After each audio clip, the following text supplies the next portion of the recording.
to 106.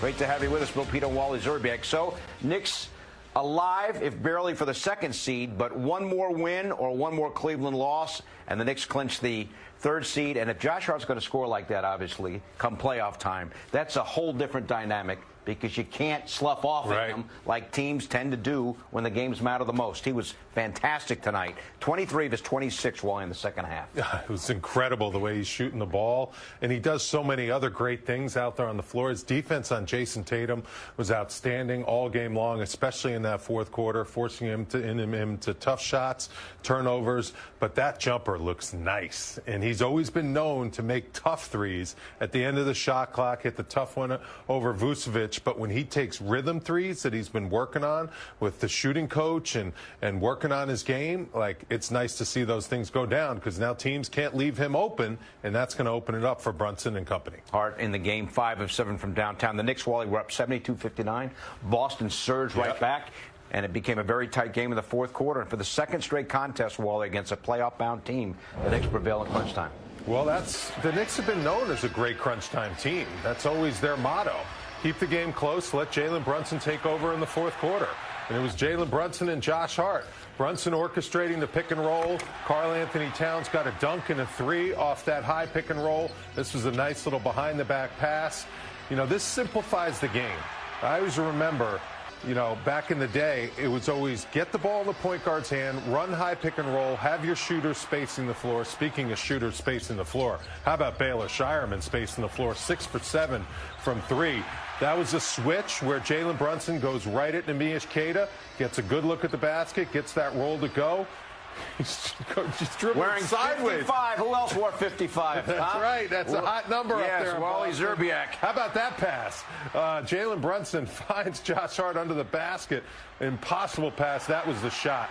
That really was the one. You could see Vucevic like, really? He hit that one? And look at the no hesitation, just smooth, fluid release. Ball's coming right off his hand perfectly.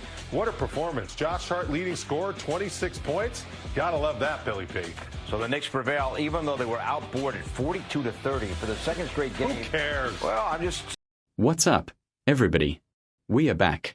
And today we are watching ESPN's Knicks post-game show. Bill Pito, Wally Zerbiak, and Monica McNutt. The Knicks just beat the Celtics 112-106. And the post-game crew is hyped. Because this wasn't just a win. This was a statement. Let me set the scene. Josh Hart had 26 points. 23 of them came in the second half. 15 of them in the fourth quarter alone. He shot 5 of 7 from downtown. And here's the thing, he missed his first 2 threes of the game. Then he went 5 for 5 the rest of the way. Every single one of them meaningful. Every single one of them when the Knicks needed him most. Wally Zerbiak, who knows a thing or two about shooting, said, when he takes rhythm threes that he's been working on with the shooting coach, it's nice to see those things go down, because now teams can't leave him open, and that's going to open it up for Brunson and company. And that's exactly what happened. The Celtics had to respect Hart. They couldn't sag off. They couldn't double Brunson as aggressively. And Brunson picked them apart. But here's what really stood out to me. Wally said, his defense on Jason Tatum was outstanding all game long, especially in that fourth quarter, forcing him into tough shots, turnovers. Tatum shot 7 of 22. He had 6 turnovers. He didn't score in the last 8 minutes of the game. Josh Hart, a guy known for rebounding and grit, was the primary defender on one of the best scorers in the league. And he won that matchup. Now, let's talk about the Knicks' crunch time execution. Wally said, the Knicks have been known as a great crunch time team. That's always their motto. Keep the game close. Let Jalen Brunson take over in the fourth quarter. And Brunson was magnificent. 25 points. 10 assists. He orchestrated the pick and roll like a maestro. He found Karl Anthony Towns for a dunk and a 3 off that high pick and roll. He threw an impossible behind-the-back pass to Josh Hart under the basket. He manipulated matchups however he wanted. Monica McNutt pointed out that the two-man game between Brunson and Towns came back to the forefront in the fourth quarter. She said, I loved that play by Karl Anthony Towns because it demonstrated tremendous body control of a guy his size. And we know how lethal Jalen Brunson can be when he's able to get 2 feet in the paint. That's the key. When Brunson gets into the paint, the defense collapses. And when the defense collapses, shooters get open. OG Anunoby, Mikal Bridges, Josh Hart, even Baylor Scheierman, who Wally noted shot 6 of 7 from 3 and wore number 55, the same number Wally wore for the Celtics. And speaking of Baylor Scheierman, Wally had a great line. He said, "What's it like to see a guy in your old uniform do that?" Then he laughed and said, "It looks good, man. He's got that long name starting with an S. You know, it was Scabiak. Now it's Scheierman." That's the kind of humor you only get from a guy who's been there. Now, let's address the elephant in the room. The Knicks got out-rebounded 42-30. They got smoked on the offensive glass. Monica McNutt had said before the game that offensive rebounds were a key metric for the Knicks. Bill Pitto joked, "Useless stat." Monica laughed and said, 2 for 3 isn't bad. When you shoot the ball well, you are more forgiven on the glass. And she's right. The Knicks shot 42% from 3. They didn't need second chances because they made their first chances. But here's what really got me. The panel talked about Jason Tatum.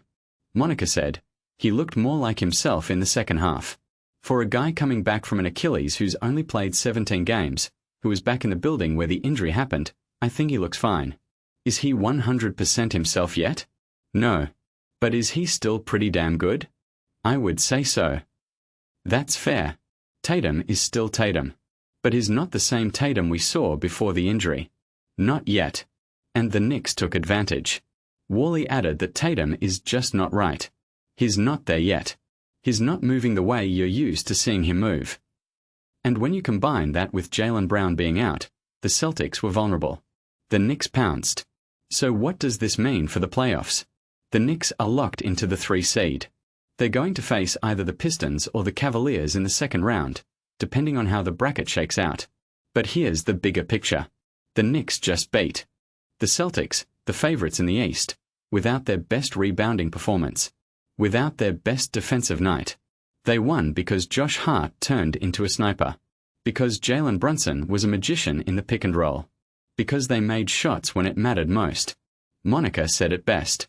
She said, "On a night where you shoot 42% from the three-point line and you get the heroics and the stops that you need in the fourth quarter, there's a lot of good to take from this one." And she's right. The Knicks have been inconsistent all season. But when they're clicking, when the threes are falling, when Brunson is manipulating, when Hart is scoring, they look like a team that can beat anyone. The post-game crew didn't say it outright, but the implication was clear. The Knicks are not afraid of the Celtics. They've beaten them 3 times this season. They have the closer in Brunson. They have the glue guy in Hart. They have the size in Towns. And they have the defense when they need it. Here's my question for you. Do the Knicks beat the Celtics in a 7-game series if both teams are healthy? And is Josh Hart the most underrated player in the Eastern Conference? Drop a comment. Let me know. And if you want more of these breakdowns, hit that like button and subscribe. We are building something real here. I'll see you in the next one.